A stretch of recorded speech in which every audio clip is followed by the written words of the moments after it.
সাদ ইবনে আবি ওয়াক্কাস রাদিয়াল্লাহু তাআলা আনহুকে এভাবে নির্দেশ দিলেন। আল্লাহর রাসূল সাল্লাল্লাহু আলাইহি ওয়াসাল্লাম বললেন, সাদ রে, তোমার স্ত্রীর মুখে খাবার তুলে দিবা। যদি সেখানে আল্লাহ রব্বুল আলামিনের রাজামন্দি থাকে, আল্লাহ রব্বুল আলামিনের সন্তুষ্টির লক্ষ্য থাকে, তোমার আমলনামায় সেই লোকমার সওয়াবটাও দিয়ে দেওয়া হবে। এভাবে প্রত্যেকটা কাজের মধ্যে যখন মানুষ নিয়ত করবে, কলবটাকে যখন ঠিক করে নেবে, আল্লাহ রব্বুল আলামিন আমাদের চেহারার দিকে তাকাবেন না, আল্লাহ পাক কে কত সুন্দর মানুষটা দেখবেন না। আল্লাহর রাসূল সাল্লাল্লাহু আলাইহি ওয়াসাল্লাম বলেন, ইন্নাল্লাহা লা ইয়ানজুরু ইলা আজসামিকুম ওয়ালা ইলা সুওয়ারিকুম। আল্লাহ রব্বুল আলামিন তোমাদের চেহারার দিকে তাকাবেন না, আল্লাহ পাক তোমাদের জিসিমের দিকে তাকাবেন না, আল্লাহ রব্বুল আলামিন তোমাদের শরীরের দিকে তাকাবেন না, ওয়ালাকিন ইয়ানজুরু ইলা কুলুবিকুম ওয়া আমালিকুম। আল্লাহ পাক যেটার দিকে তাকাবেন সেটা হচ্ছে তোমাদেরকে আল্লাহ রব্বুল আলামিন তাকিয়ে আছেন। যার কারণে অনেক হাবশি সাহাবী, আফ্রিকান সাহাবী দেখতে সুন্দর না, চেহারা কালো, নাক মোটা, ঠোঁট মোটা, দেখতে ভালো নয়, মানুষের মতো লাগে না, এরকম কালো মানুষ এসে আল্লাহর রাসূলের দরবারে বললেন, ইয়া রাসূলাল্লাহ, আপনি বলেছেন আল্লাহর রাস্তায় যদি কেউ নিহত হয়ে যায়, শহীদ হয়ে যায়, তাহলে জান্নাতের পাখি হয়ে উঠতে থাকবে। আমি একজন কালো মানুষ, আমি একজন হাবশি মানুষ, দুনিয়ার কোনো মানুষের কাছে আমার কোনো দাম নাই, আমার চেহারার কোনো দাম নাই, দেখতে সুন্দর না, আবার আমার দেহ থেকে দুর্গন্ধ বের হয়। ইয়া রাসূলুল্লাহ, আমি যদি আল্লাহর রাস্তায় জিহাদ করে মরে যাই, তাহলে কি আল্লাহ রব্বুল আলামিন আমাকে জান্নাত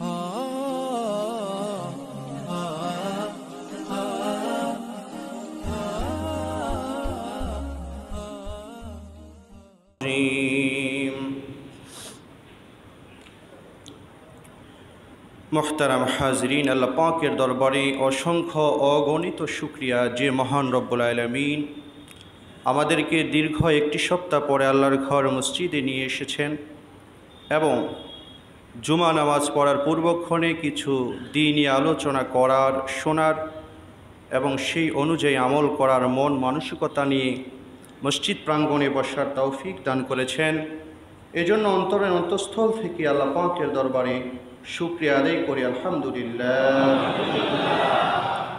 মুহতারাম হাজিরিন, কোরআনুল কারীম থেকে একটি আয়াত তেলাওয়াত করেছি। আল্লাহ পাক আল্লাহর রাসূল সাল্লাল্লাহু আলাইহি ওয়াসাল্লামের শানে অগণিত হাদিস থেকে, আল্লাহর রাসূলের অগণিত হাদিস থেকে একটি হাদিস পাঠ করেছি। এর উপর ভিত্তি করে দু চারটি কথা বলার প্রয়াস চালাবো ইনশাআল্লাহ। আল্লাহ পাক সে পর্যন্ত আমাদেরকে তৌফিক দান করুন, সকলে বলে আমিন। আজকে আলোচনা করব মানুষের নিয়ত সম্পর্কে। আমাদের নিয়তগুলো কেমন হওয়া চাই ইবাদতের ক্ষেত্রে, দৈনন্দিন কাজে, পরকালীন কাজে, দুনিয়াবি কাজে, সর্ব অবস্থায় প্রত্যেকটি কাজে মুমিনের নিয়ত কি হবে সেটা জানার সকলের অধিকার আছে না নাই? সকলকে জানতে হবে, এটা আমাদের দায়িত্ব। কারণ হচ্ছে আল্লাহর রাসূল সাল্লাল্লাহু আলাইহি ওয়াসাল্লাম তিনি ইরশাদ করেন, ইন্নামাল আমালু বিন্নিয়াত, সমস্ত কাজগুলো নিয়তের উপর নির্ভরশীল। বুখারী, মুসলিম সহ প্রায় হাদিসের সব কিতাবের মধ্যেই এই হাদিসটি পাওয়া যায়। একটি প্রসিদ্ধ হাদিস, সহিহ হাদিস, ইন্নামাল আমালু বিন্নিয়াত, সমস্ত কাজ নিয়তের উপর নির্ভরশীল। এই কথার অর্থ কি জানার দরকার আছে না নাই? মুফাসসিরিন, মুহাদ্দিসিন কেরাম এই হাদিসের ব্যাখ্যায় বলেছেন, ইন্নামাল আমালু বিন্নিয়াতের দ্বারা উদ্দেশ্য হচ্ছে ইন্নামা সাওয়াবুল আমালি বিন্নিয়াত, অর্থাৎ সমস্ত কাজের সওয়াব নিয়তের উপর নির্ভরশীল। আপনি নিয়ত ছাড়া যদি কোনো কাজ করতে যান যেটার মাধ্যমে সওয়াবের ঘোষণা আছে, সেখানে যদি আপনার নিয়ত না থাকে, কাজটি যদি করেও ফেলুন, তারপরও আপনার সেখানে কি হবে না? সওয়াব হবে না। কারণ আমলের সওয়াবটা নির্ভরশীল হচ্ছে আমলের সওয়াবটা নির্ভরশীল হচ্ছে নিয়তের উপর। এজন্য নিয়ত থাকবে, সওয়াব আছে, নিয়ত নাই, সওয়াব নাই। আমরা অনেক সময় বাথরুমে গোসল করি, গোসল করার সাথে সাথেই আমাদের অজু আদায় হয়ে যায়, ঠিক কি না? এক্সট্রা আলাদাভাবে কোনো অজু করার প্রয়োজন হয় না। পবিত্রতা অর্জন হয়ে যায়। যেহেতু গোসল করার মধ্য দিয়ে হাত পা মুখ চেহারা এরপর মাথা মাসে পা সব কিছু অজুর মধ্যে যেগুলো ধৌত করতে হয় মাসেহ করতে হয় সব কিছুই ধোয়া হয়ে যায়। এজন্য পবিত্রতা অর্জন হয়ে যাবে। এর মাধ্যমে আপনি নামাজ পড়তে পারবেন, এর মাধ্যমে আপনি কোরআন তেলাওয়াত করতে পারবেন। কিন্তু এই নিয়ত ছাড়া যদি আপনি গোসল করে বাথরুম থেকে চলে আসেন তাহলে সেখানে কোনো সওয়াব হবে না। আপনার অজু হয়ে গেছে কিন্তু সওয়াব হবে না। এজন্য প্রত্যেকটি কাজে যদি মুমিন সওয়াব লাভ করতে চায়, সওয়াব পেতে চায়, তাহলে অবশ্যই অবশ্যই সওয়াবের নিয়ত করার দরকার আছে না নাই? অজুর মধ্যে যদি আপনি সওয়াবের নিয়ত করেন, অজুর মধ্যে যদি আল্লাহ রব্বুল আলামিনের নৈকট্যের আশা করেন তাহলে সওয়াব হবে। অনাকাঙ্ক্ষিতভাবে বাথরুম থেকে গোসল করে চলে আসলেন, অজুর কোনো নিয়ত ছিল না, সওয়াব হবে না। নামাজ পড়া যাবে, আমল শুদ্ধ হবে কিন্তু সওয়াব পাওয়া যাবে না। আমলের সওয়াব পাওয়া যাবে কিন্তু অজুর সওয়াব পাওয়া যাবে না। এই জন্য সব কাজগুলোর মধ্যে প্রত্যেকটা কাজের মধ্যে নিয়ত করার দরকার আছে না নাই? আল্লাহর নবী বিশ্বনবী জনাবে মুহাম্মদুর রাসূল সাল্লাল্লাহু আলাইহি ওয়াসাল্লাম বলেন, ওয়া ইন্নামা লিকুল্লি ইমরিইম মা নাওয়া। প্রত্যেক ব্যক্তি যেরকম নিয়ত করবে সে ওই রকমই প্রতিদান পাবে। লিকুল্লি ইমরিইম মা নাওয়া, সে যেরকম নিয়ত করবে সে ওই রকম প্রতিদান পাবে। ফামান কানাত হিজরাতুহু ইলাল্লাহি ওয়া রাসূলিহি ফাহিজরাতুহু ইলাল্লাহি ওয়া রাসূলিহি। আল্লাহর নবী বলেন, যদি কেউ আল্লাহ এবং আল্লাহর রাসূলকে রাজি খুশি করার জন্য নিজ এলাকা ছেড়ে অন্য দেশে দেশান্তরিত হয়ে যায়, হিজরত করে চলে যায়, যেরকমভাবে সাহাবায়ে কেরাম মক্কা থেকে মদিনায় হিজরত করে চলে গেছে, অনুরূপভাবে কোনো দেশে কোনো রাষ্ট্রে যদি কোনো মানুষ স্বাধীনভাবে ধর্ম পালন করতে না পারে, স্বাধীনভাবে আল্লাহ রব্বুল আলামিনের গোলামি করতে না পারে, তাহলে ওই মানুষটা যদি নিজের মাতৃভূমি ছেড়ে অন্য এলাকায় চলে যায়, আল্লাহর রাসূল বলেন তার এই হিজরতটা আল্লাহর দরবারে সওয়াব হিসাবে পরিগণিত হবে। তাকে এর বিনিময়ে সওয়াব দেওয়া হবে। ফাহিজরাতুহু ইলাল্লাহি ওয়া রাসূলিহি, ধরে নেওয়া হবে সে আল্লাহর জন্য এবং আল্লাহর রসুলের জন্য হিজরত করেছে, এর বিনিময়ে তাকে সওয়াব দেওয়া হবে। আর যদি টাকা কামানোর জন্য কেউ বাহিরে যায়, প্রবাসে যায়, তাহলে তার নিয়ত যদি হয় যে শুধু দুনিয়াবি টাকা পয়সা উপার্জন করা, তাহলে সওয়াব হবে? হবে না। এখানেও আপনি আবার আপনার এই দুনিয়াবি কাজটাকে, আপনার প্রবাস জীবনটাকেও আপনি সওয়াব বানিয়ে নিতে পারেন এভাবে যে আমি বাহিরে যাচ্ছি, এর মাধ্যমে আমার পরিবারের খাবারের ব্যবস্থা করব। যেহেতু আল্লাহর রাসূল বলেছেন তলাবু কাসবিল হালাল ফরিদাতুন বাদাল ফরিদা, অন্যান্য ফরজ আদায় করার পর পরিবার পরিজনের জন্য খাবার তালাশ করা, রিজিক তালাশ করা, আয় উপার্জন করা, এগুলো ফরজ করা হয়েছে। আমি এই ফরজ আদায় করার জন্য প্রবাসে যাচ্ছি, সৌদি আরব যাচ্ছি, ইউরোপ যাচ্ছি, আমেরিকা যাচ্ছি, তাহলে সওয়াব আছে না নাই? আছে। তো সেজন্য আমাদের নিয়তকে প্রত্যেকটি কাজে অবশ্যই অবশ্যই শুদ্ধ করে নিতে হবে। আল্লাহ নবী সাল্লাল্লাহু আলাইহি ওয়াসাল্লাম পরবর্তী অংশের মধ্যে বলেন, ওমান কানাত হিজরাতুহু ইলা দুনিয়া ইউসিবুহা আও ইমরাতিন ইয়ানকাহুহা ফাহিজরাতুহু ইলা মা হাজারা ইলাইহি। আল্লাহর নবী বলে, যদি কেউ দুনিয়া লাভের আশায় কোনো জায়গায় দেশান্তরিত হয়, প্রবাস জীবনকে গ্রহণ করে নেয়, অথবা কোনো মহিলাকে বিবাহ করার জন্য যদি দূর দেশে চলে যায়, তাহলে তার হিজরতটা ওই কাজের জন্যই ধর্তব্য হবে, সওয়াব পাওয়া যাবে না। ওমান কানাত হিজরাতুহু ইলা দুনিয়া, দুনিয়ার জন্য হিজরত করা, দুনিয়ার জন্য ত্যাগ করা, তাহলে সে দুনিয়াই পাবে, আখিরাতে সওয়াবের কোনো অংশ তার জন্য থাকবে না। সাহাবায়ে কেরাম ইবনে মাসউদ বলেন রাদিয়াল্লাহু তাআলা আনহু যে আমাদের মধ্যে একজন লোক ছিল, সে উম্মে কায়েস নামক একজন মহিলা, ওই মহিলার প্রতি সে আসক্ত ছিল, ওই মহিলাকে বিবাহের জন্য প্রস্তাব পাঠিয়েছে। মহিলা তাকে বলল, ঠিক আছে তোমার প্রস্তাব আমি গ্রহণ করতে পারি, কিন্তু শর্ত একটা, তোমার নিজ দেশ ছেড়ে তুমি প্রবাসে চলে আসতে হবে। তখন সে তার শর্তে রাজি হয়ে গেছে, বিয়ে করার জন্য উম্মে কায়েসকে সে প্রবাসে চলে গেছে।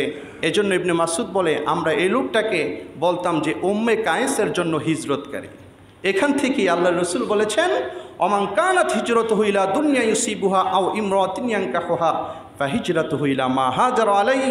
যে ব্যক্তি কোনো মহিলাকে পাওয়ার আশায় হিজরত করবে, তার হিজরতটা মহিলার জন্যই হবে, আল্লাহর জন্য হবে না। কিন্তু সেখানেও যদি আবার আল্লাহর নিয়ত করা হয়, তাহলে সওয়াবের নিয়ত করা হয়, সেখানেও সওয়াব হবে। অর্থাৎ প্রত্যেকটা কাজ এটার সওয়াব পাওয়া না পাওয়া নির্ভর করে নিয়তের উপর।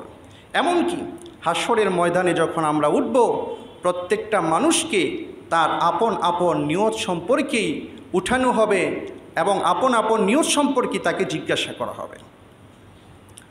আল্লাহর নবী সাল্লাল্লাহু আলাইহি ওয়াসাল্লাম বলেন, ইয়াগজু জাইশুন বিল কাবাতি ফাইজা কানু বিবাইদা মিনাল আরদি ইয়াকসিফু বিআউয়ালিহিম ওয়া আখিরিহিম।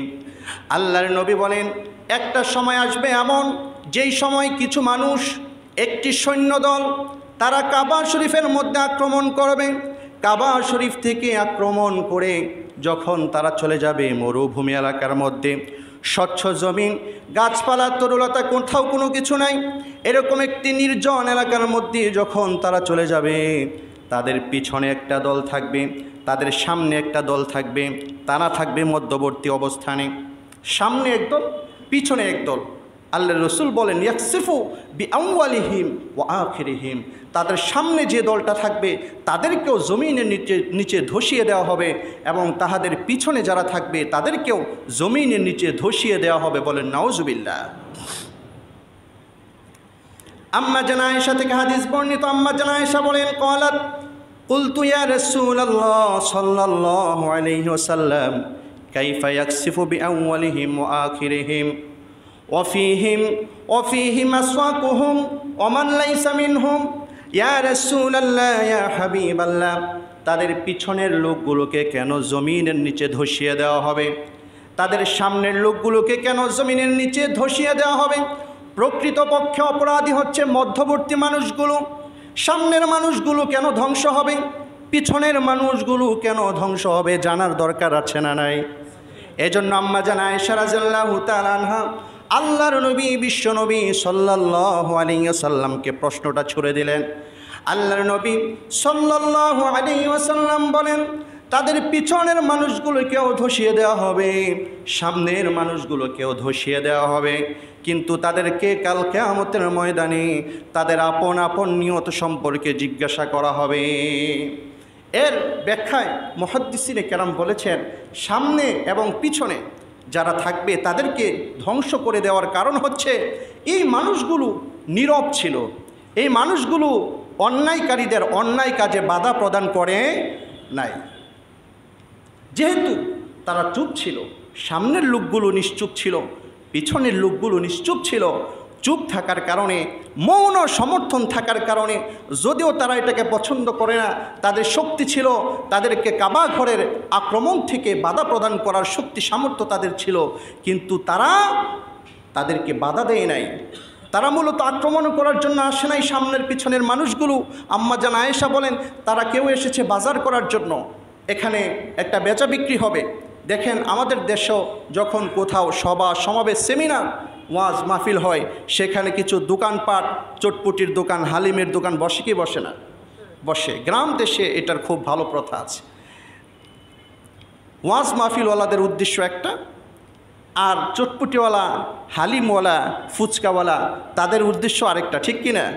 প্রত্যেকে যার যার উদ্দেশ্য নিয়ে সভা সমাবেশে উপস্থিত হয়। আম্মা জান আয়েশা বললেন, ইয়া রাসূলুল্লাহ, তারা তো এখানে বাজার ঘাট করার জন্য এসেছে, বেচা বিক্রি করার জন্য এসেছে, তাদের উদ্দেশ্য এটা না যে তারা কাবা ঘরের মধ্যে আক্রমণ করবে, তাহলে কেন তাদেরকে জমিনের মধ্যে ধসিয়ে দেওয়া হবে? মুহাদ্দিসিনে কেরাম বলেছে, এই জন্য তাদেরকে ধসিয়ে দেওয়া হবে, তারা ওই অন্যায় কাজে বাধা দেওয়ার ক্ষমতা ছিল তাদের, কিন্তু তারা বাধা প্রদান করে নাই, তারা তাদেরকে বাধা দেয় নাই, মুখেও নিষেধ করে নাই, হাত দিয়েও বাধা দেয় নাই। এই জন্য জমিনের কোনো অংশে যদি অন্যায় হতে থাকে, সেখানে যদি ভালো মানুষগুলো আমলের মধ্যে লিপ্ত থাকে, কিন্তু অন্যায়কারীদেরকে বাধা প্রদান না করে, যেরকম সামর্থ্য আছে ওই সামর্থ্য অনুযায়ী যদি বাধা প্রদান না করে, তাহলে সকল মানুষের উপর আযাব চলে আসে। বলেন নাউজুবিল্লাহ। এজন্য সামাজিকভাবে যদি অসামাজিক কোনো কাজ আমাদের সমাজে হয় তাহলে সেখানে বাধা প্রদান করার দরকার আছে না নাই? আছে, বাধা প্রদান করতে হবে। আমি আল্লাহ আল্লাহ করব, সহিহ হাদিস মুসলিম শরীফের মধ্যে এসেছে, আল্লাহ রসুল সাল্লাল্লাহু আলাইহি সাল্লাম বলেছেন, এক জমানায় একজন মানুষ ছিল, সে দীর্ঘদিন পর্যন্ত ইবাদত বন্দেগী করত, তার মধ্যে কোনো আল্লাহর নাফরমানি ছিল না, কিন্তু তার সমাজটা ছিল খুব গুণে ধরা সমাজ, খারাপ সমাজ, নষ্ট সমাজ। সেখানে সে বাধা প্রদান করে নাই, সবসময় খালি নিজে জাহান্নাম থেকে বাঁচার চিন্তা করেছে। এজন্য আল্লাহ পাক বললে, জিব্রাইল যাও এই মানুষটা সহ গোটা সমাজটাকে তুমি উল্টায় একটা আছাড় মারো। বলেন নাউজুবিল্লাহ। ফেরেশতারা বলল রব্বুল আলামিন, এই জনপদের মধ্যে একজন ভালো মানুষ আছে, ইবাদত গুজার বান্দা আছে, একটা মুহূর্তের জন্য আপনার স্মরণ থেকে উদাসীন হয় না, তাহলে এই মানুষটাকে কেন আমরা উপরে উঠায় আছাড় মারব? এই জনপদটাকে কেন এই ভালো মানুষটা সহ উল্টাইয়া দিতে হবে? তার কি অপরাধ? আল্লাহ রব্বুল আলামিন বলেন, সমাজের মধ্যে খারাপ কাজ হচ্ছে, সমাজের মধ্যে অন্যায় কাজ হচ্ছে, দুর্নীতি হচ্ছে, তার বাধা দেওয়ার ক্ষমতা আছে, অথবা দাওয়াত দিতে পারে, তাদেরকে মৌখিকভাবে নিষেধাজ্ঞা জারি করতে পারে, তারপরেও যখন করল না, এজন্য তার ইবাদত বন্দিকে আমি আল্লাহর কাছে বিন্দুমাত্র দাম নেই। বলেন নাউজুবিল্লাহ। এভাবে মানুষ যখন চুপ থাকে অন্যায় কাজের প্রতি, তখন সকলের উপর আযাব চলে আসে। দেখেন আজকে করোনার কারণে কত মানুষ মারা গেল, কত মানুষ আক্রান্ত হলো। শুধু কি খারাপ মানুষগুলো আক্রান্ত হয়েছে, নাকি অনেক আল্লাহওয়ালাও মরে গেছে? অনেক আল্লাহওয়ালাও মরছে, অনেক ভালো মানুষ এই করোনার কারণে মারা গেছে। তাহলে তাদের কি দোষ ছিল? না, তাদের কোনো দোষের কারণে তাদেরকে এই আযাবটা দেওয়া হয় নাই। দেওয়া হয়েছে কেন? তাদের ইবাদতের কারণে দেওয়া হয় নাই, আল্লাহর নাফরমানি করে এই কারণে দেওয়া হয় নাই, বরঞ্চ এটা চলে আসছে এই জন্য যে গোটা সমাজটা ঘুণে ধরে গেছে। আমরা হয়তোবা বাধা প্রদান করতে পারছি না, আমরা হয়তোবা অন্যায়ের বিরুদ্ধে প্রতিবাদ করতে পারছি না। এজন্য আযাব যখন আসে শুধু খারাপ মানুষের উপর আসে না, ভালো মানুষগুলো সহ মরে যায়। এই মানুষগুলো অবশ্য জাহান্নামী হবে না, কিন্তু আযাব আসলে সকলের উপর চলে আসে। অনেকের জন্য এই করুণাটা আবার শাহাদাতের মর্যাদা নিয়ে আসবে, সেটা ভিন্ন কথা। তো বলছিলাম যে সেখানে সামনে যে মানুষগুলো ছিল তাদেরকেও ধসিয়ে দেওয়া হয়েছে, পিছনের মানুষগুলোকেও ধসিয়ে দেওয়া হয়েছে, কিন্তু তাদেরকে কাল কিয়ামতের ময়দানে যখন উঠানো হবে, প্রত্যেকের হিসাব হবে তার নিয়ত অনুযায়ী। কে কী কারণে এখানে এসেছিল, যে বাজার করার জন্য এসেছে, তাকে ওই কাবা শরীফ আক্রমণ করার জন্য তাকে দায়ী করা যাবে না। কিন্তু নিয়তটা আল্লাহ পাক দেখবেন কার কি নিয়ত ছিল। যে যেরকম নিয়ত করবে, নিয়তের উপর আল্লাহ পাক অনেক সময় কাজ যদি সম্পাদিত না হয়, ভালো কাজ যদি আমার দ্বারা নাও হয়, তারপরেও শুধু নিয়ত করার কারণে আল্লাহ পাক আমার আমলনামার মধ্যে সওয়াব দিয়ে দেন। বল সুবহানাল্লাহ। হাদিসের মধ্যে এসেছে, আনমান ইবনে ইয়াজিদ রাদিয়াল্লাহু তাআলা আনহু আন্নাহু ক্বাল, হযরতে মান ইবনে ইয়াজিদ রাদিয়াল্লাহু তাআলা আনহু থেকে বর্ণিত, তিনি বলেন, আমার বাবা অনেকগুলো দিনার দান করার উদ্দেশ্যে মসজিদের একজন মুসল্লির কাছে রেখে আসলো। আপনার কাছে টাকাগুলো রাখেন, কেউ যদি আসে, অভাবী কোনো মানুষ যদি আসে, অসহায় কোনো মানুষ যদি আসে, তাহলে দান করে দিয়েন। এভাবে তাকে অনুমোদন দেওয়ার পরে হযরতে মান ইবনে ইয়াজিদ রাদিয়াল্লাহু তাআলা আনহুর সন্তান মান সেই ঘটনাটা দেখলো। দেখার পরে সে তার বাবার ওই যার কাছে টাকা রেখেছে তার কাছে চলে গেল, গিয়ে বলল যে আমি তো অভাবী মানুষ, আমি অসহায় মানুষ, আমাকে টাকাগুলো দিয়ে দেন। তো সে ভাবলো তার বাবার টাকা, সে চাইতেই পারে, এ অধিকার তার আছে, সন্তানকে বাবার টাকাগুলো দিয়ে দিল।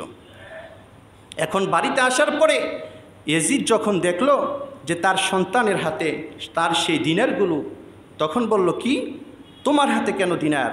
ইয়াকা মা আরাদতু, আমি তো তোমাকে দেওয়ার উদ্দেশ্য করি নাই, আমার তো উদ্দেশ্য এটা ছিল না যে তোমাকে দিয়ে দিব, আমার উদ্দেশ্য ছিল কোনো অসহায় মানুষকে দিব, তুমি কেন টাকা আনলা? তখন মান বলল, তাহলে চলেন আল্লাহ রসুল সাল্লাল্লাহু আলাইহি সাল্লামের দরবারে আমরা যাই, সেখানে গিয়ে দেখি আল্লাহ রসুল সাল্লাল্লাহু আলাইহি সাল্লাম আমাদের জন্য কি ফয়সালা করেন। আল্লাহর নবী সাল্লাল্লাহু আলাইহি ওয়াসাল্লামের দরবারে যাওয়ার পরে আল্লাহর রসুলের সামনে ঘটনার বিবরণ দেওয়া হলো। আল্লাহর রসুল সাল্লাল্লাহু আলাইহি ওয়াসাল্লাম বললেন, ও ইয়াজিদ, শোনো, তুমি যেটা দান করার উদ্দেশ্য করেছ, লাকা মা নাওয়াইতু, তোমার নিয়তের কারণে আল্লাহ রব্বুল আলামিন তোমার আমলনামার মধ্যে দান করার সওয়াব দিয়ে দেবেন। এবং মান, তুমি শোনো, তোমাকে যে টাকাগুলো দেওয়া হয়েছে তুমি নিয়ে এসেছো, তোমার বাবার উদ্দেশ্য পূরণ হয়ে গেছে। তোমার বাবার উদ্দেশ্য ছিল অসহায় মানুষকে দিয়ে দেওয়া। তুমি একজন অসহায় মানুষ, তুমি একজন দরিদ্র মানুষ, সুতরাং তুমি টাকাগুলো নিয়ে যাও। আল্লাহ রব্বুল আলামিন প্রত্যেকের আমলগুলো তাদের নিয়ত অনুযায়ী কবুল করে নেবেন। দেখেন, বাবার টাকা সন্তানের কাছে চলে গেল, তারপরও সওয়াব আছে না নাই? আছে। হযরতে সাদ ইবনে আবি ওয়াক্কাস রাদিয়াল্লাহু তাআলা আনহু মৃত্যু শয্যায় শায়িত অসুস্থ মানুষ। আল্লাহর নবী বিশ্বনবী সাল্লাল্লাহু আলাইহি ওয়াসাল্লাম হযরতে সাদ ইবনে আবি ওয়াক্কাসের দরবারে চলে গেল। সাদ ইবনে আবি ওয়াক্কাস রাদিয়াল্লাহু তাআলা আনহুর ঘরে গিয়ে বলল, সাদ, তোমাকে দেখতে এসেছি। সাদ ইবনে আবি ওয়াক্কাস বললেন, ইয়া রাসূলুল্লাহ, আমার অবস্থা বেশি ভালো নয়, শোচনীয় অবস্থা, মনে হয় দুনিয়াতে বেশি দিন থাকবো না। ইয়া রাসূলুল্লাহ, ইয়া হাবিবাল্লাহ, আমার জীবন মনে হয় শেষ হয়ে যাচ্ছে। আমার মাত্র একটি কন্যা সন্তান, এত সম্পদ দিয়ে কি করব? আপনি যদি অনুমতি দেন তাহলে আমার সম্পদের 3 ভাগের 2 ভাগ সম্পদ আল্লাহর রাস্তায় দান করে দেব। সুবহানাল্লাহ পড়বেন না? সম্পদের কয় ভাগের 2 ভাগ? 3 ভাগের 2 ভাগ আমি আল্লাহর রাস্তায় দান করে দিতে চাই। হযরতে সাদ ইবনে আবি ওয়াক্কাস রাদিয়াল্লাহু তাআলা আনহুর কথা শুনে আল্লাহর নবী বিশ্বনবী সাল্লাল্লাহু আলাইহি ওয়াসাল্লাম বললেন, সাদ রে, শোনো, ইন্নাকা আন তাযরা ওয়ারাসাতাকা আবনিয়া খায়রুম মিন আন তাযরাহুম আলাতান ইয়াকুফুনান নাস। সাদ, শোনো, তোমার সন্তানগুলোকে দুনিয়াতে নিঃস্ব করে যেও না। দুনিয়াতে যদি সব পয়সা তুমি দান করে দাও, সমস্ত সম্পদ যদি দান করে দাও, তাহলে তোমার সন্তানগুলো মানুষের কাছে গিয়ে হাত বাঁধবে। তোমার সন্তানগুলোকে নিঃস্ব অবস্থায় রেখে যাওয়ার চাইতে তুমি তাদেরকে অভাব মুক্ত হিসাবে রেখে যাও, আল্লাহর কাছে এটাই বেশি গ্রহণযোগ্য। সুবহানাল্লাহ পড়েন। এই জন্য সব সম্পদ একেবারে আল্লাহর রাস্তায় দান করে সন্তানদেরকে নিঃস্ব করা যাবে না। অনেক মা বাবা আছে সন্তানদেরকে নিঃস্ব করে দেয়। 5 জন সন্তান, এর মধ্যে 3 জনকে খুব বেশি দেয়, 2 জনকে ঠকায়। আবার অনেক সময় দেয়ই না। কোনো সন্তানের প্রতি বেশি ভালোবাসা থাকার কারণে আল্লাহর আইন পর্যন্ত লঙ্ঘন করে ফেলে। আল্লাহর আইনে বলা হচ্ছে, একজন পুত্র সন্তান সে 2 জন কন্যা সন্তানের সমপরিমাণ সম্পদ পাবে। কিন্তু আমরা অতি বেশি দরুদী হয়ে আল্লাহর আইনকে লঙ্ঘন করে ছেলেকে যতটুকু দিয়ে যাই, মেয়েকেও সমপরিমাণ দিয়ে যাই। এটাকে আল্লাহর আইন মানা হলো নাকি অমান্য করা হলো? সম্পূর্ণ অমান্য। সন্তানের প্রতি, মেয়ের প্রতি আপনার হাজার ভালোবাসা থাকতে পারে, কিন্তু আল্লাহর আইন হচ্ছে 2 জন কন্যাকে আপনি যতটুকু সম্পদ দিবেন, একজন পুত্র সন্তানকে সমপরিমাণ সম্পদ আপনাকে দিতে হবে। এর বাহিরে যাওয়া যাবে না। এজন্য আল্লাহর রসুলের বিধানগুলো, আল্লাহর রসুল এবং আল্লাহ রব্বুল আলামিন আমাদের জন্য যেই বিধানগুলো নিয়ে এসেছেন, এগুলো আমাদের জন্য কি অমঙ্গলের জন্য নিয়ে এসেছেন নাকি মঙ্গলের জন্য নিয়ে এসেছেন? মঙ্গলের জন্য নিয়ে এসেছেন। তো আল্লাহর রসুল সাল্লাল্লাহু আলাইহি সাল্লাম বললেন, সন্তানদের কি তুমি নিঃস্ব করে যাবা? এটা তো তোমার জন্য উত্তম নয়। তোমার জন্য উত্তম হচ্ছে সন্তানদের জন্য এরকম কিছু রেখে যাও যাতে করে মানুষের কাছে হাত পাততে না হয়। অনেক মানুষ আছে অনেক বেশি বিলাসী, হাজার হাজার লক্ষ লক্ষ টাকা ইনকাম করে, কিন্তু খেয়ে দিয়ে ফুর্তি করে সব শেষ করে দিয়ে যায়। আছে না নাই? এরকম মানুষের সংখ্যা অনেক আছে। এই মানুষগুলো প্রকৃত অভিভাবক নয়, তারা প্রকৃত মা বাবা নয়, যার কারণে সন্তানও তাদের কবরের পাশে গিয়ে দোয়া করে না, বদদোয়া দেয়, বাবাই কিছু দিয়ে গেল না, আমাকে ঠকাইল। এই জন্য সন্তানেরও দোয়ার দরকার আছে না নাই? মানুষ যখন মারা যায়, মারা যাওয়ার পরে যেই আমলগুলো তার জারি থাকে, এর মধ্যে একটা আমল হচ্ছে নেক সন্তান। নেক সন্তান যখন আল্লাহর দরবারে মা বাবার মাগফিরাতের জন্য দোয়া করে, আল্লাহ রব্বুল আলামিন মুহূর্তের মধ্যে সেই দোয়াকে কবুল করে নেয়। এই জন্য সন্তানের জন্য মা বাবার যেমন দরকার আছে, সন্তানের জন্য মা বাবার দোয়ার যেমন প্রয়োজনীয়তা আছে, অনুরূপভাবে মা বাবার জন্য সন্তানের দোয়ার দরকার আছে না নাই? অবশ্যই। তাহলে সন্তানের সঙ্গেও ভালো আচরণ করতে হবে, তাদের সঙ্গে ইনসাফপূর্ণ ব্যবহার করতে হবে, তাদের সঙ্গে জুলুমপূর্ণ ব্যবহার করা যাবে না। তাদেরকে আল্লাহ রাব্বুল আলামিন যেভাবে দিতে বলেছেন সেভাবে দিয়ে যেতে হবে। হযরত সাদ ইবনে আবি ওয়াক্কাস রাদিয়াল্লাহু তাআলা আনহুকে আল্লাহর নবী বললেন, না, তোমার 3 ভাগের 2 ভাগ সম্পদ তুমি দিতে পারো না। সাদ ইবনে আবি ওয়াক্কাস রাদিয়াল্লাহু তাআলা আনহু বললেন, ইয়া রাসূলুল্লাহ, তাহলে আমার অর্ধেক সম্পদ দিয়ে দিই। আল্লাহর রাসূল বলেন, না ইয়া রাসূলুল্লাহ, তাহলে 3 ভাগের 1 ভাগ সম্পদ আমি আল্লাহর রাস্তায় দান করে যাই, আপনি অনুমতি দেন। আল্লাহর নবী সাল্লাল্লাহু আলাইহি ওয়াসাল্লাম বললেন, ওয়াসসুলুসু কাসীর, 3 ভাগের 1 ভাগ যদি দিতে চাও দিতে পারো, কিন্তু এটাও কিন্তু কম না, এটাও অনেক বেশি। 3 ভাগের 1 ভাগ ওসিয়ত করা জায়েজ আছে। আপনার সমুদয় সম্পত্তির 3 ভাগের 1 ভাগ সন্তানদের জন্য আপনি মসজিদ মাদ্রাসার জন্য অথবা জনকল্যাণমূলক কাজের জন্য আপনি ইচ্ছা করলে দান করে যেতে পারবেন। এ অধিকার দিয়েছেন আল্লাহর রাসূল সাল্লাল্লাহু আলাইহি ওয়াসাল্লাম। তো তিনি তাই করলেন, 3 ভাগের 1 ভাগ আল্লাহর রাস্তায় দান করে দিলেন। এরপর আল্লাহর নবী সাল্লাল্লাহু আলাইহি ওয়াসাল্লাম বলেন, সাদ ইবনে আবি ওয়াক্কাস, শোনো, আল্লাহর রাস্তায় যা কিছু তুমি দান করবা, তোমার নিয়তটা যদি ঠিক থাকে তাহলে তোমার নিয়তের বদৌলতে আল্লাহ রাব্বুল আলামিন তোমাকে সওয়াব দিতে থাকবে। শুধু তাই নয়, তুমি যদি তোমার স্ত্রীর মুখে খাবার তুলে দাও, খাবারের লোকমা মুখের মধ্যে তুলে দাও, অথবা বাজার করে এনে তাকে খাবারের ব্যবস্থা করে দাও, তোমার স্ত্রীর মুখে সেই তুলে দেওয়া লোকমাটার সওয়াব আল্লাহ রাব্বুল আলামিনের কাছে দিয়ে দেওয়া হবে। সেখানে তুমি পাবা, এটার সওয়াব আল্লাহ পাকের কাছে পাবা। এই জন্য স্ত্রীর সঙ্গে ভালো ব্যবহার করা, পরিবার পরিজনের সঙ্গে ভালো ব্যবহার করা, এটাও ইসলামের নির্দেশনা। অনেক মানুষ আছে যারা স্ত্রীর সঙ্গে খুব দুর্ব্যবহার করে। কেমন দুর্ব্যবহার করে? খাবার মজা হইল না কেন, লবণ কম হইল কেন, বেশি হইল কেন, এই ধরনের ব্যবহার অনেকে করে থাকে। এগুলো করবেন না। আবার অনেক মানুষ আছে স্ত্রীর সঙ্গে অনেক বেশি মোড় ধরে থাকে, নিজেকে অনেক বেশি পুরুষ হিসাবে পরিচিত করতে চায়। যে পুরুষ মানুষ, এত বেশি হাসি ঠাট্টা মজা করা যাবে না। কিন্তু না, আল্লাহ রাসূল সাল্লাল্লাহু আলাইহি ওয়াসাল্লাম আমাদেরকে শিক্ষা দিয়ে গেছেন স্ত্রীর সঙ্গে মাঝে মধ্যে হাসি রস করা, এটাও আল্লাহ রাসূলের সুন্নত। বলেন সুবহানাল্লাহ। আল্লাহ রাসূল আমাদেরকে শিক্ষা দিয়ে গেছেন স্ত্রীর সঙ্গে মাঝে মধ্যে একটু বিনোদন করো, তাদের সঙ্গে হাসি মুখে কথা বলো। হাসি মুখে কথা বলা এটাও একটা সৎকার সওয়াব তোমার আমলনামায় জমা হয়ে যাবে। সাদ ইবনে আবি ওয়াক্কাস রাদিয়াল্লাহু তাআলা আনহুকে এভাবে নির্দেশ দিলেন। আল্লাহর রাসূল সাল্লাল্লাহু আলাইহি ওয়াসাল্লাম বললেন, সাদ রে, তোমার স্ত্রীর মুখে খাবার তুলে দিবা, যদি সেখানে আল্লাহ রব্বুল আলামিনের রাজামন্দি থাকে, আল্লাহ রব্বুল আলামিনের সন্তুষ্টির লক্ষ্য থাকে, তোমার আমলনামায় সেই লোকমার সওয়াবটাও দিয়ে দেওয়া হবে। এভাবে প্রত্যেকটা কাজের মধ্যে যখন মানুষ নিয়ত করবে, কলবটাকে যখন ঠিক করে নেবে, আল্লাহ রব্বুল আলামিন আমাদের চেহারার দিকে তাকাবেন না, আল্লাহ পাক কে কত সুন্দর মানুষটা দেখবেন না।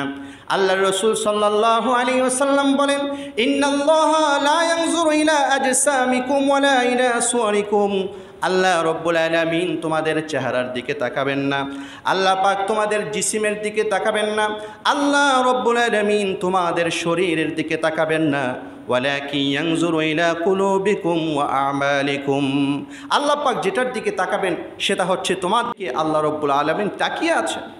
যার কারণে অনেক হাবশি সাহাবী, আফ্রিকান সাহাবী দেখতে সুন্দর না, চেহারা কালো, নাক মোটা, ঠোঁট মোটা, দেখতে ভালো নয়, মানুষের মতো লাগে না, এরকম কালো মানুষ এসে আল্লাহর রাসূলের দরবারে বললেন, ইয়া রাসূলুল্লাহ, আপনি বলেছেন আল্লাহর রাস্তায় যদি কেউ নিহত হয়ে যায়, শহীদ হয়ে যায়, তাহলে জান্নাতের পাখি হয়ে উঠতে থাকবে।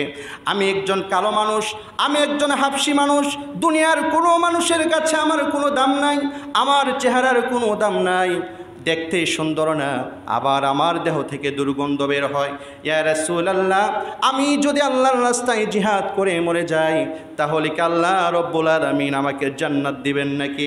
আল্লাহর নবী সাল্লাল্লাহু আলাইহি ওয়াসাল্লাম বললেন, সাহাবীরে তুমি কালো হও সাদা হও সেদিকে আল্লাহ রব্বুল আলামিন তাকাবেন না। আল্লাহ রব্বুল আলামিন তোমার কলবের দিকে তাকায়া তোমাকে আল্লাহর জান্নাতে ঢুকায়া দিবেন। এই কথা শোনার পরে হাবশী সাহাবী, কালো সাহাবী আল্লাহর রাস্তায় জিহাদ করতে করতে শাহাদাত বরণ করলেন। আল্লাহর রাসূল সাল্লাল্লাহু আলাইহি ওয়াসাল্লাম সেই কালো মানুষটাকে দেখে আল্লাহর দরবারে হাত তুলে মুনাজাত করলেন, রব্বুল আলামিন, মানুষটা কালো হওয়ার কারণে নিজের ওপর নিজে অনেক বেশি ছোট হয়েছে, নিজের কাছে নিজের কোনো দাম ছিল না। রব্বুল আলামিন, আপনি তার চেহারাটি সুন্দর করে দেন। তার চেহারাকে সুন্দর করার সাথে সাথে তার শরীরের মধ্যে আপনি সুগন্ধিযুক্ত ব্যবহার করে দেন, তার শরীরটাকে আপনি সুগন্ধযুক্ত করে দেন। তো আল্লাহ রাসূল সাল্লাল্লাহু আলাইহি সাল্লামের দোয়া অনুযায়ী লোকটা জান্নাতে চলে গেল। হযরতে জাহের রাদিয়াল্লাহু তাআলা আনহু একজন মদিনার সাহাবী, মদিনার বাইরের মানুষ ছিলেন, তিনি গ্রামে বসবাস করতেন। তো তিনি মাঝে মধ্যে আল্লাহ রাসূল সাল্লাল্লাহু আলাইহি সাল্লামের সঙ্গে সাক্ষাৎ করতেন। গ্রাম থেকে গ্রাম্য কিছু খাবার দাবার নিয়ে আসতেন, যেরকম আমাদের দেশে গ্রাম থেকে আসে কি মুরগির ডিম, দেশি মুরগি, তাজা শাকসবজি, কিছু ফলমূল, যেগুলো শহরে আমরা হাজার টাকা লক্ষ টাকা থাকলেও আমরা পাওয়ার আশা করতে পারি না, যেটা গ্রাম থেকে আসতে পারবে। তো আল্লাহ রাসূল সাল্লাল্লাহু আলাইহি সাল্লামের দরবারে ওই জাহের নামক সাহাবী মাঝে মধ্যে গ্রাম থেকে খাবার দাবার উপরেও কোনো উপহার নিয়ে আসতেন। আল্লাহ রাসূল সাল্লাল্লাহু আলাইহি সাল্লাম আবার তাকে যাওয়ার সময় শহরের কিছু রসদ, কিছু সামানা তাকে দিয়ে দিতেন। আল্লাহর নবী বিশ্বনবী সাল্লাল্লাহু আলাইহি ওয়াসাল্লাম ওই সাহাবীকে ভীষণ বেশি ভালোবাসতেন, অনেক বেশি ভালোবাসতেন। এই জন্য আল্লাহর নবী বলেন, জাহের হলো আমাদের গ্রাম, আর আমরা সকলেই হলাম জাহেরের জন্য শহর। বলেন সুবহানাল্লাহ। এই মানুষটা আমাদের গ্রাম, কারণ গ্রাম থেকে সে অনেক কিছু ভালোবেসে আমাদের জন্য নিয়ে আসে, আবার আমরাও তাকে দিয়ে দিই, এই জন্য আমরা হলাম তার জন্য শহর শহর। এ জাহের রাদিয়াল্লাহু তাআলা আনহু মদিনার বাজারে দাঁড়িয়ে আছেন, শাক সবজি গ্রাম্য কিছু খাবার নিয়ে মদিনার বাজারে দাঁড়িয়ে আছেন। জাহের রাদিয়াল্লাহু তাআলা আনহু একজন কালো মানুষ, হাবশী মানুষ, দেখতে সুন্দর না, নাক মোটা, ঠোঁট মোটা মানুষ। আল্লাহর নবী সাল্লাল্লাহু আলাইহি ওয়াসাল্লাম জাহেরকে দেখে দৌড়ে আসলেন, জাহেরকে পিছন দিক থেকে এভাবে জড়িয়ে ধরলেন। জড়িয়ে ধরার কারণে জাহের নড়াচড়া করতে পারে না, ভাবলো কে আমাকে ধরলো, বুঝতে পারে না। ছাড়ো ছাড়ো, কে ধরলে, বুঝতে পারে না কে ধরেছে। অনেকক্ষণ মোড়ামুড়ি করার পরে যখন বুঝতে পারলো আল্লাহর নবী ধরেছে, সঙ্গে সঙ্গে জাহের তার পিঠটাকে আল্লাহর নবীর সিনার সঙ্গে ভাবে মিলাইয়া দিল। সুবহানাল্লাহ। পড়ে এতক্ষণ ছুটার জন্য কোশিশ করে, চেষ্টা করে, ছুটতে পারে না। যখন বুঝতে পারলো আল্লাহর নবী আমাকে জড়িয়ে ধরেছে, জাহের ভাবলো আল্লাহর নবী যদি আমাকে ধরে, আমি চাই আমাকে এভাবে ধরে ধরে আল্লাহর নবীর সঙ্গে আমি আল্লাহর জান্নাতে চলে যাই। এই জন্য জাহের রাদিয়াল্লাহু তাআলা আনহু আল্লাহর নবীর সিনার সঙ্গে তার পিঠটাকে এভাবে মিলাইয়া দিল। আল্লাহর নবী সাল্লাল্লাহু আলাইহি ওয়াসাল্লাম বললেন, কে আছো? একজন গোলাম আমার কাছে আছে, গোলাম আমি বিক্রি করব। এই কালো মানুষটাকে কে নিবা? আসো, এরকম কে আছো বলো, এই গোলামটাকে বিক্রি করব। আল্লাহর নবী বড় মজা করে, আল্লাহর নবী তার সঙ্গে ঠাট্টা করে, বিনোদন করে, মাঝে মধ্যে যাদের সঙ্গে ভালো সম্পর্ক, বন্ধু বন্ধুকে পিছন দিক থেকে ধরে, বন্ধু বন্ধুকে চোখের মধ্যে এভাবে চোখ বন্ধ করে ধরে রাখে, বলো কে আমি, বলে কি বলে না। ঠিক অনুরূপভাবে আল্লাহর রাসূল সাল্লাল্লাহু আলাইহি ওয়াসাল্লাম তাকে মর্যাদা দিতে গিয়ে পিছন দিক থেকে জড়াইয়া ধরলেন, বুঝাইয়া দিলেন।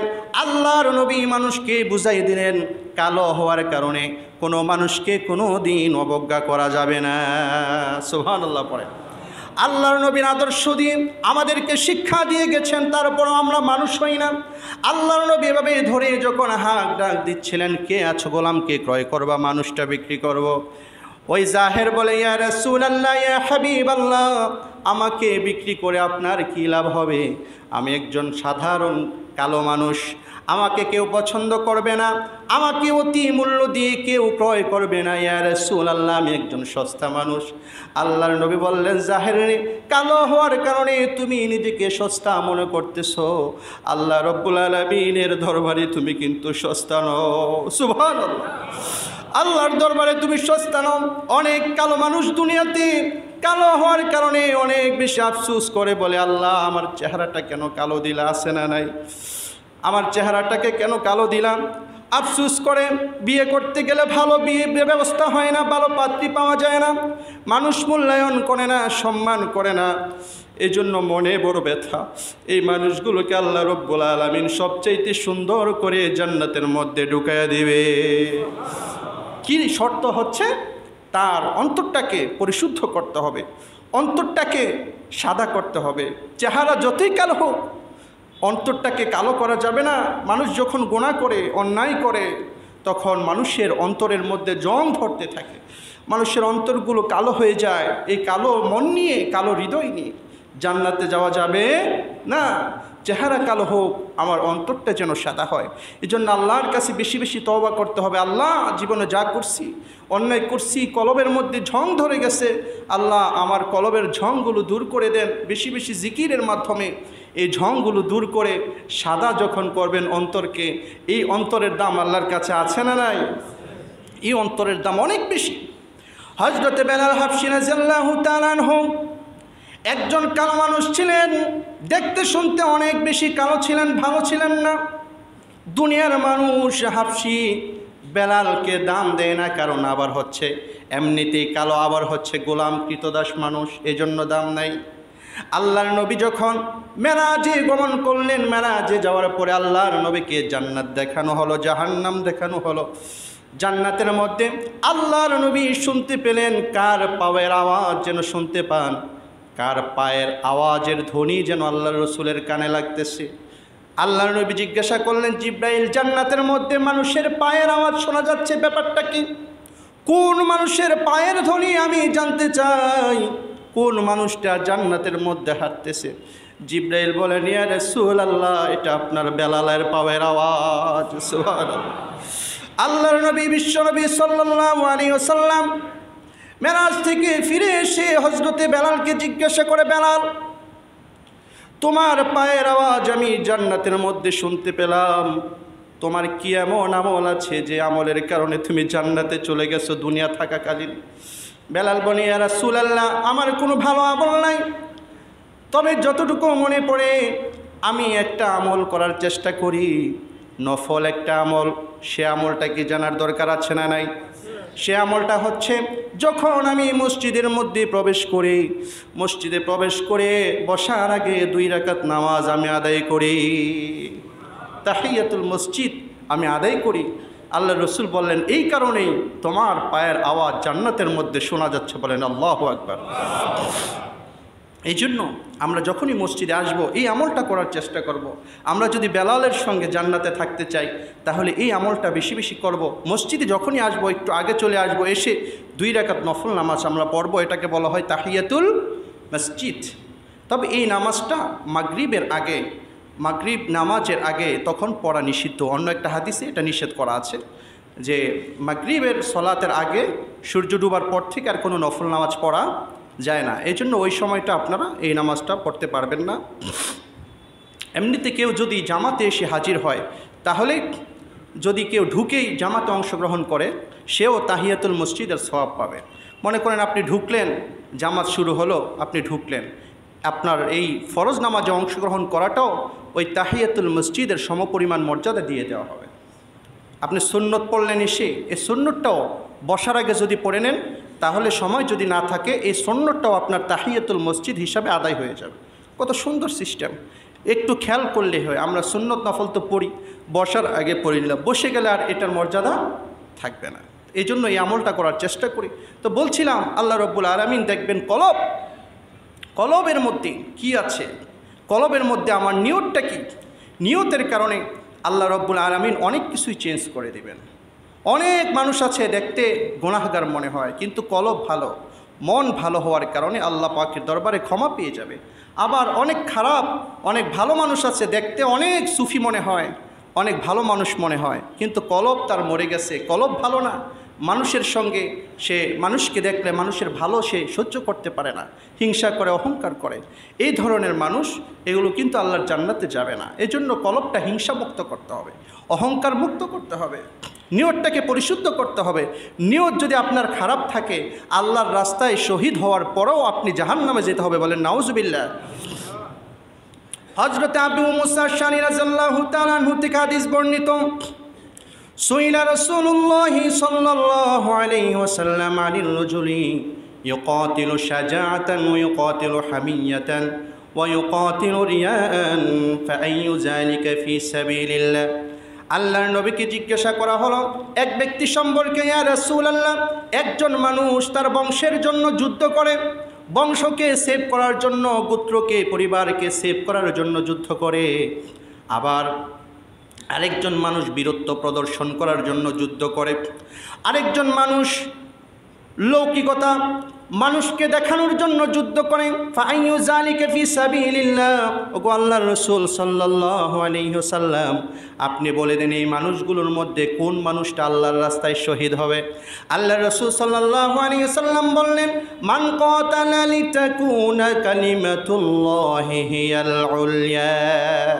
ওই মানুষটা শহীদ হিসাবে আল্লাহর দরবারে পরিগণিত হবে যে ব্যক্তি আল্লাহর কালিমার পতাকাকে উড্ডীন করার জন্য যুদ্ধ করেছে। বলেন সুবহানাল্লাহ।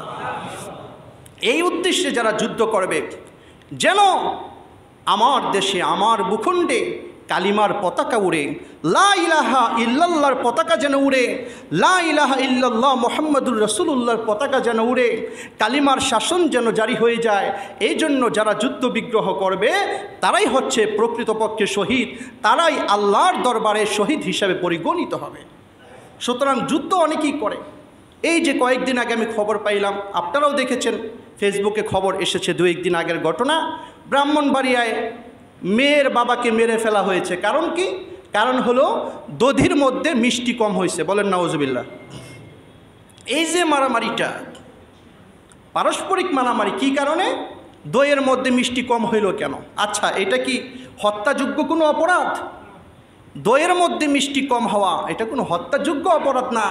এই সমস্ত মানুষের ব্যাপারে আল্লাহ রাসূল সাল্লাল্লাহু আলাইহি সাল্লাম বলেন, আবু বকর রাদিয়াল্লাহু তাআলা আনহু থেকে হাদিস বর্ণিত, ইজাল তাকাল মুসলিমান বিসাইফিহিমা, যখন দুইজন মুসলমান একজন আরেকজনকে তরবারি প্রদর্শন করে, আল কাতিল ওয়াল মাকতুল হুমা ফিন্নার, এবং এর মাধ্যমে যখন তারা যুদ্ধ বিগ্রহে জড়িয়ে পড়ে, মারামারি কাটাকাটির মধ্যে জড়িয়ে পড়ে, তখন তারা উভয়েই জাহান্নামে চলে যায়। বলেন নাউজুবিল্লাহ। আল্লাহর নবী সাল্লাল্লাহু আলাইহি সাল্লাম এই কথা বলার পরে আবু বকর রাদিয়াল্লাহু তাআলা আনহু জিজ্ঞাসা করলেন, ইয়া রাসূলুল্লাহ, হাযাল কাতিলু ফামা বালুল মাকতুল। ইয়া রাসূলুল্লাহ, কাতিল যে, হত্যাকারী যে, সে জাহান্নামে যাবে বুঝলাম, অপরাধ করেছে, অন্যায় করেছে, জুলুম করেছে, এই কারণে জাহান্নামে যাবে। কিন্তু যাকে হত্যা করা হলো সে তো নিরপরাধ মানুষ, মাজলুম, তাকে হত্যা করা হয়েছে, জাহান্নামে যাবে কেন? দরকার তো ছিল লোকটা জান্নাতে যাবে, কিন্তু জাহান্নামে যাবে কেন? আল্লাহর নবী সাল্লাল্লাহু আলাইহি ওয়াসাল্লাম বললেন, ইন্নাহু কানা হারিসান আলা কতলি সাহিবিহি। এই লোকটা জাহান্নামে যাবার কারণ হলো সে নিজেও চেয়েছিল ওই হত্যাকারীকে হত্যা করার জন্য। সে নিজেও তাকে হত্যা করতে চেয়েছিল, যার কারণে অন্যায় যুদ্ধের মাধ্যমে সে নিহত হয়েছে। সুতরাং সে নিজেও জাহান্নামে যাবে, হত্যাকারী তো জাহান্নামে যাবেই। এজন্য ভাই, দলীয় মারামারি, নেতার কারণে মারামারি, বংশের কারণে মারামারি, এগুলো ইসলামে সমর্থিত নয়। মারামারি হবে একমাত্র কার জন্য? আল্লাহর জন্য। এছাড়া মানুষের মধ্যে অন্যায়ভাবে মারামারি করা যাবে না। হ্যাঁ, যদি কেউ অন্যায়ভাবে আপনার উপর আক্রমণ করে, আপনি সে আক্রমণ থেকে বাঁচার জন্য প্রতিরক্ষামূলক আপনি তাকে আক্রমণ করতে পারেন অথবা ব্যবস্থা গ্রহণ করতে পারেন, এই সুযোগ ইসলাম দিয়েছে। কিন্তু সামান্য খুঁটিনাটি এই সমস্ত বিষয় নিয়ে নিজেদের মধ্যে মারামারি, ক্ষেতের আইন নিয়ে, বাড়ির সীমানা নিয়ে মারামারি করা যাবে না। আমাদের নিয়তগুলোকে যদি আমরা শুদ্ধ করে নিই, বলছিলাম কোন জায়গা থেকে আসলাম, যে নিয়ত আপনার কী উদ্দেশ্যে আপনি মারামারি করছেন সেটা দেখা হবে। আরেকটা হাদিস আমি সংক্ষেপে বলে শেষ করে দিচ্ছি। মুসলিম শরীফের মধ্যে হাদিসটা এসেছে, সেখানে বলা হচ্ছে যে 3 জন মানুষ, আল্লাহ রসুলের যুগের পূর্বের মানুষ, 3 জন মানুষ তারা রাস্তা দিয়ে যাচ্ছিলেন, পাহাড়ি এলাকায় রাত্র হয়ে গেছে, রাত্রি যাপন করার জন্য পাহাড়ের গুহায় তারা আশ্রয় নিলেন। সেখানে যাওয়ার পরে একটা বিশাল পাথর, মাঝে মধ্যে পাহাড় কিন্তু ধসে যায়, তো একটি বিশাল পাথর ধসে পাহাড়ের উপর থেকে তাদের গর্তের মুখে আটকা পড়ে গেল। তারা দরজা বন্ধ হয়ে গেল, বের হওয়ার কোনো সিস্টেম নাই, যতই কান্নাকাটি চিল্লাচিল্লি করুক কোনো বের হওয়ার কোনো পদ্ধতি নাই। তারা উপায়ন্তর না দেখে নিরুপায় হয়ে গিয়ে তখন তারা পরামর্শ করলো কি করা যায়। তখন পরস্পরকে বলল যে একটাই পদ্ধতি আছে, সেটা হচ্ছে আমরা 3 জন মানুষ, হয়তোবা আমাদের জীবনে কোনো ভালো কাজ থাকতে পারে, সেই ভালো কাজের উসিলা দিয়ে আসো আল্লাহর কাছে আমরা দোয়া করি, হয়তোবা সেই উসিলায় আল্লাহ পাক আমাদেরকে ক্ষমা করে দিতে পারেন। একজন লোক বলল, একবার সব সময় আব্বা আম্মাকে খাওয়ানো ব্যতীত আমার সন্তানদেরকে আমি খাওয়াইতাম না। আমার গাভীর দুগ্ধগুলো দহন করে আগে আব্বা আম্মাকে খাওয়াইতাম, এরপরে ছোট ছোট বাচ্চা যারা আছে তাদেরকে দিতাম, বিবিকে দিতাম, পরিবারের অন্য সদস্যদেরকে দিতাম। কিন্তু আমার আব্বা আম্মাকে খাওয়ানোর আগে কোনো মানুষকে আমার বকরির আর এই গরুর দুধ খেতে দিতাম না। একটা ভালো কাজ আমি করেছি। একদিন যখন আমার ফিরতে বাড়িতে দেরি হয়ে গেল, সন্ধ্যার সময় হয়ে গেল, বাড়িতে আসতে আসতে রাত্র হয়ে গেল, গরু টরু বেঁধে এরপরে যখন গরুর দুধ দহন করা হলো, আমি দেখলাম আমার মা আর বাবা ঘুমিয়ে গেছে। মা বাবা ঘুমিয়ে যাওয়ার কারণে দুধ নিয়ে মা বাবার জন্য অপেক্ষা করতেছি, তাদেরকে জাগাই না কষ্ট হবে। আমার ছোট ছোট বাচ্চাগুলো দুধের জন্য কান্নাকাটি করতেছে, পায়ের নিচে এসে গড়াগড়ি করতেছে আর বলতেছে, বাবা আমাদেরকে দুধ দাও, আমাদের ক্ষুধা লেগেছে, কান্নাকাটি করতেছে। সন্তান যখন ক্ষুধার যন্ত্রণায় কান্নাকাটি করে, মা বাবার মনে কীরকম আঘাত লাগে, যারা মা বাবা আছেন তারা অবশ্যই জানেন। কিন্তু বাবা সে একবার এমন দৃঢ় প্রতিজ্ঞাবদ্ধ হয়ে গেল, আমার মা বাবাকে দুধ খাওয়ানোর আগ পর্যন্ত আমার সন্তানদের মুখে আমি দুধ দেব না। এভাবে যখন সকাল হয়ে গেল, মা বাবাকে দুধ পান করানোর পরে এরপরে আমি আমার সন্তানদেরকে দুধ পান করাইছি। আল্লাহ এই কাজটা যদি আপনার কাছে পছন্দনীয় হয়ে থাকে, আমি যদি এই কাজটা আপনার সন্তুষ্টির জন্য করে থাকি, আমার নিয়ত যদি ভালো হয়ে থাকে, এই ভালো নিয়তের কারণে আপনি আমাদের থেকে এই বিপদ থেকে উদ্ধার করেন, পাথরটাকে সরাই দেন। এই দোয়া করার পরে সামান্য একটু সরে গিয়েছে। এরপর আরেকজন বলল যে তাহলে তো আমরা এখনও বের হতে পারছি না, অল্প একটু সরার পরে আরেকজন বলল, আমার চাচাতো বোনকে আমার খুব বেশি পছন্দ হতো, কিন্তু এই চাচাতো বোন আমার প্রতি আসক্ত ছিল না।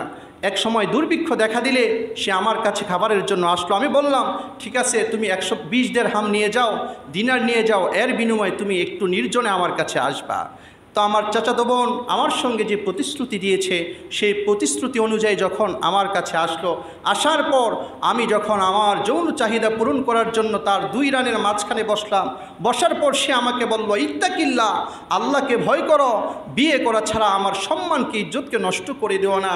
এই কথাটা আমার দিলের মধ্যে এমন চোট লাগছে, সঙ্গে সঙ্গে আমি সেখান থেকে উঠে গেলাম, আর যে 120 দিনার আমি তাকে দিয়েছিলাম সেটাও মাফ করে দিলাম।